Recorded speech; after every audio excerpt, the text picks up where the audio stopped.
Met de parlementariër Karel Breveld spraken wij over de wet uitzondering toestand COVID-19. Vele stemmen gaan op in de gemeenschap dat de regering in feite met deze wet wil overgaan tot noodtoestand in Suriname. Breveld zegt dat er in feite veel meer nodig zal zijn om daartoe te komen. We zien dat ook andere overheden vanwege COVID-19 toe is gegaan voor wat betreft uitzonderingstoestanden uit te roepen in hun eigen land. Alleen wat ontbreekt hier in Suriname bij het concept is dat het niet duidelijk is welke maatregelen de regering precies wil treffen. En wanneer dat niet wordt aangegeven, zullen mensen sowieso zaken dan aangeven zoals de noodtoestand. U hoort de parlementariër Karel Breveld. Ik denk dat in deze samenleving op dit moment het nodig is dat er uitzonderingsmaatregelen worden getroffen. En die zijn ook al duidelijk genoemd. Denkt u aan de avondklok die is ingesteld.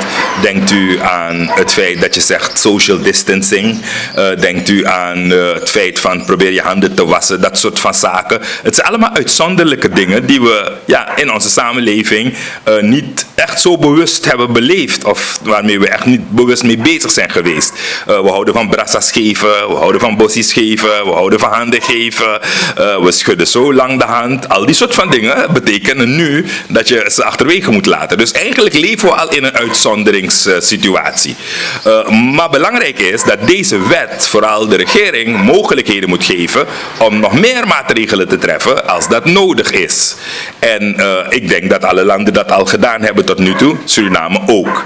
Maar we moeten natuurlijk wel ons volk beschermen. En het wordt ook gezegd dat het bedoeld is om bij de volksgezondheid, de veiligheid en de economie, om daar krachtige maatregelen te treffen als het voor deze drie sectoren hard nodig is.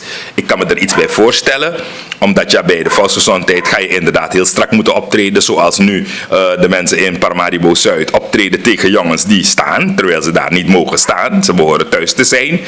Ik denk dat het een belangrijk punt is om mee te nemen. Mensen moeten zich gewoon onderwerpen in het belang van de veiligheid, dat begrijp ik.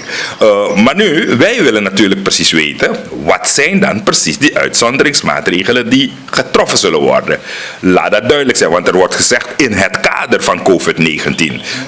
Ik had gedacht, het is iets voor, laten we zeggen, altijd of algemeen, als er een of andere ramp zich zou voordoen, een overstroming of een aardbeving of een storm, weet je, dat je al deze maatregelen zou kunnen gebruiken. Dat is de standaard ding wat je hebt voor gewoon de hele toekomst van Suriname, omdat die dingen niet tot in de puntjes zijn geregeld bij ons.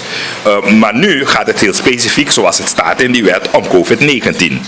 Wat ook ontbreekt, is natuurlijk de begin en het eindpunt, de data. Wanneer gaat iets in, een maatregel, wanneer is het niet meer nodig? Die termijnen staan er niet in die wet. Maar daarnaast is het ook zo dat in die wet het van belang is om de rol van de Nationale Assemblée te benadrukken. Omdat in de geest van de grondwet altijd wanneer de president hele ingrijpende besluiten moet nemen, bijvoorbeeld de noodtoestand afkondigen, de Nationale Assemblée geraadpleegd moet worden. En die Nationale Assemblée mag niet uitgeschakeld worden. Die moet altijd een rol van betekenis blijven vervullen. We weten dat er mensen zijn die kennelijk ervoor zijn om de regering carte blanche te geven.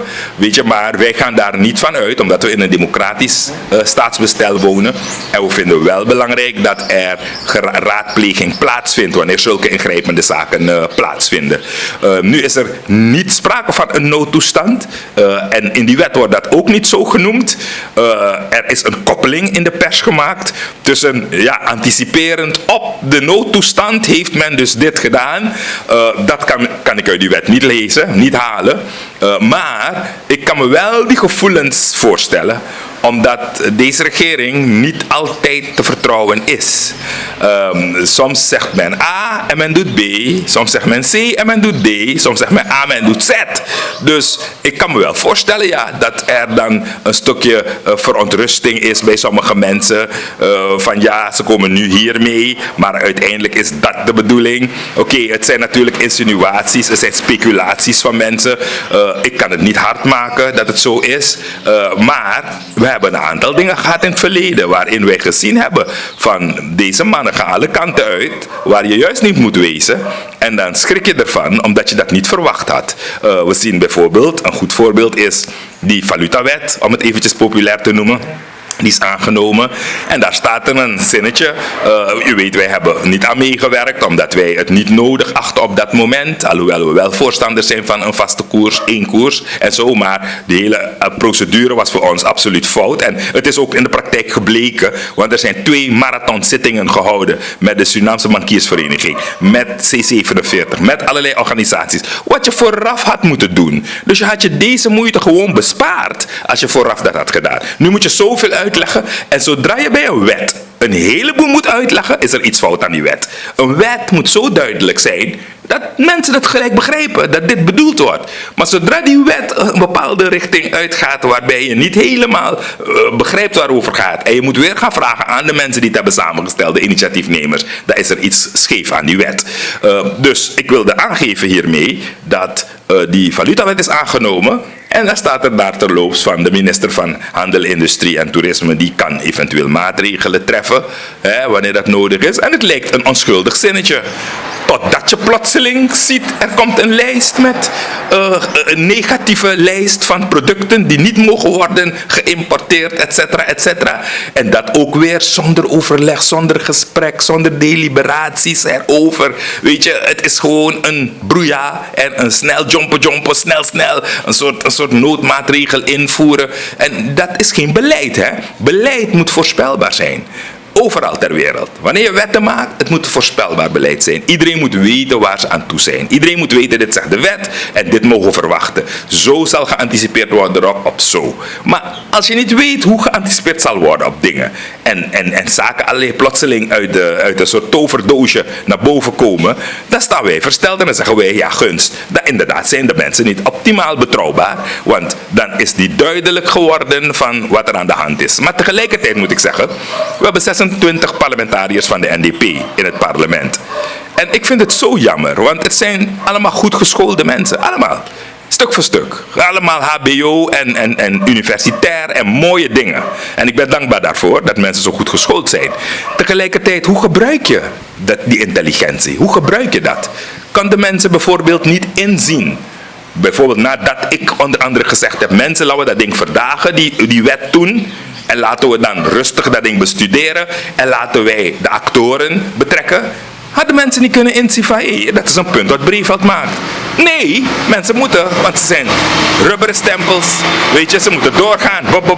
Zodra er maar iets komt van de regering, zo komt het over. En dat is jammer. Dat zou niet mogen. Voor konisma zo, sabisma, ino kan doen zo. Dus ik bedoel, ik wil echt iedereen oproepen hoor. Alle 51 parlementariërs, laten we ons verstand een beetje beter gebruiken en inzetten. Onze intelligentie, want we zijn knappe mensen in Suriname. En laten we ons niet laten misbruiken. Want soms lijkt het daarop en dat is niet goed, is helemaal niet goed en niet in het belang van ons land. Het is simpel uitgelegd, heer Breiveld. Wat nu in concept is, daarover zou er geen vrees in die gemeenschap moeten zijn. Nee, absoluut niet. Er zou geen vrees moeten zijn in die gemeenschap. Het zou daarom zeer duidelijk en concreet omschreven moeten worden. Wat zijn dan die uitzonderingsmaatregelen? In detail. Laat dat helder en duidelijk zijn. Ik heb een bekendmaking gezien van de regering van Aruba ten aanzien hiervan. En ik moet u zeggen, tot in de puntjes zijn daar alle dingen aangegeven. Puntsgewijs. wat ze bedoelen, wat ze verstaan onder uitzonderingsmaatregelen. Weet je, dat wil ik ook zien, want ik ga niet zomaar mijn kop onder zand steken, weet je, en dan op een gegeven moment dat niet begrijpen of plotseling kom je er boven en je schrikt ervan wat er plotseling ervan gemaakt is geworden. Want mensen moeten niet met bijbedoelingen of oneigenlijke motieven iets aan ons voorleggen, omdat dat is die vrees, terwijl het om iets heel anders gaat wanneer die wet aan ons wordt aangeboden. Eigenlijk is het maar ik hoor you, en dat is niet de bedoeling. Ik ben 100% voorstander als Surinamer en ook met onze pro-Suriname gedachte van wetgeving is nodig en niemand staat boven de wet, iedereen staat onder de wet, maar laten ook de motieven waarom zo'n wet moet komen helder en scherp beschreven staan en met name ook de uitwerking en de termijnen. U hoort in die gemeenschap, heer Breveld, dat stukje burgerlijke ongehoorzaamheid dat we nu in bepaalde buurten krijgen. De politie heeft het gisteren mooi verwoord. Meestal in Paramaribo Zuid zien we dat krijgen. Maar dan hoor je actoren in die gemeenschap zeggen, dit wordt allemaal in scène gebracht. Dit wordt allemaal in scène gezet. Zodat die regering straks makkelijk kan zeggen en daarom noodtoestand. Is dat u ook ter oren gekomen? Ja, dat is me inderdaad ter oren gekomen. Maar ik wil dat niet geloven, want dat is weer zo'n speculatie. Speculatieve uitspraken die mensen maken. Ik wil het op twee dingen gooien. Eén is, het zijn inderdaad mensen in Paramaribo Zuid vooral. Dus zeg maar Eeframzee, Pont, Buiten, Latour, Witboiti en die omgeving. En één ding weten we, er zijn een paar mensen die hun stem hebben laten horen om het duidelijk te maken. En het lijkt mij dat er meer mensen moeten komen om dingen duidelijk te maken aan die doelgroep. Want we hebben wel onze mooie persconferenties elke dag en dat is goed. Maar je shitaki wasan emacheri. Takasani in atongo sa ageto e verstang. Dat is maar een begrijp sepsa. En we hebben een primeur als doel. Want mijn voorzitter, Steven Alfaisi, die is de eerste geweest via een programma van een ander radiostation of televisiestation om in het Okans en Saranatongo heel duidelijk te praten tot de doelgroep. En vanmorgen heb ik meneer Felici gehoord van een andere politieke partij die ook heel goed heeft gepraat tot de ghetto boys. De Fayamang, voor de man begrijpt dat pa, no do lauw. Want onder de yogo. Dat is de taal, dat is de manier kennelijk waarop je de dingen moet zeggen. Voed is maar verstang. Dus het lijkt mij dat er iets meer voorlichting nodig is hierop. In de taal en in de context van die groepen. Zodat mensen het veel beter begrijpen. Dat is één. En twee is, we weten van die omgeving. En er is een legerofficier of een officier van het leger des Heils geweest. Meneer Altfikse. Hij woonde op Pontbuiten. Daar was er een korps, of nog steeds een korps van het leger des Heils. En Altfikse heeft een onderzoek gedaan in Paramaribo Zuid, in die omgeving. En hij is tot de conclusie gekomen dat veel van de mensen die op straat staan en hangen, niet anders kunnen, omdat die huizen overbewoond zijn. De huiscapaciteit is klein en veel mensen moeten in één huis wonen. En hij heeft zelf een conclusie getrokken.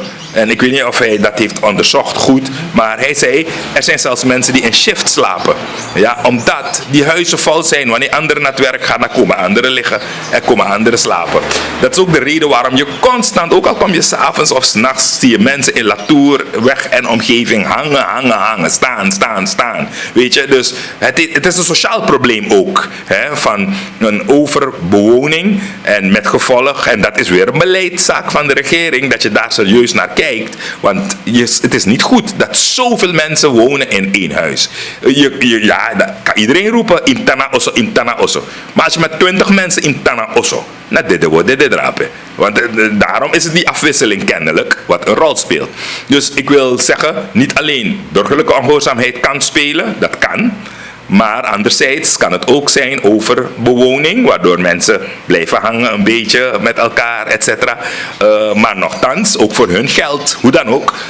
Ik noem deze twee dingen van voorlichting en betere huisvesting. Maar hoe dan ook, ondanks deze twee dingen, blijft boven alles staan, je moet je onderwerpen aan gezag. Je moet je onderwerpen aan het wettig gezag. En je kunt niet tegen het gezag ingaan. Anders is het hek van de dam. En dan hebben we rotzooi. En dat kunnen we niet hebben. Dus ik denk dat de vanodu, kan de takasam kring, je de familie heeft me drapen. Tak lukono onverstaanbaar aan kring. Ambra basif mi partij, voorzitter van mi partij, Masra Steven Alfaisi, die nou abra broodje boy toe, drapa kweki toe. Atakanga unu kring, tak uno go na strati, uno go moeilijk als aan je skoutu, no potis ref in onnodig probleem. Atak fu ati komit ati, fu you verstaan kring, taki adevanodu fi arki san lanti etaki. En if you know jere alasani, dan kan de ook aan broko kemchin sogi, maar no go tegen de regel die de, want no so na bruya wakisi na kondre. En uno wani sma dede, uno wani probleem sa, uwan taki alas ma libier vrij en rustig in a kondre jaso. En ina tendisi a coronavirus na dede if asan kai tapo. If JP no de op tijd. En if asan kon panyen schrijf na zo'n fasi dat moro nanga moros ma ekisasani dat wan taki dan dresi tenminste dan atoso no ap no for presi fu behandelsma. Dus verstaan san boom asan dis an wan kick, asan dis an wan pre, asan dis an wan fatu, asan dis na seriusu. En in tekasan seriusu tak je verstaan taki betrekje brisching, want ook toe want san belangrijk in es mafmi de familie heeft me drapen na Paramaribo Zuid.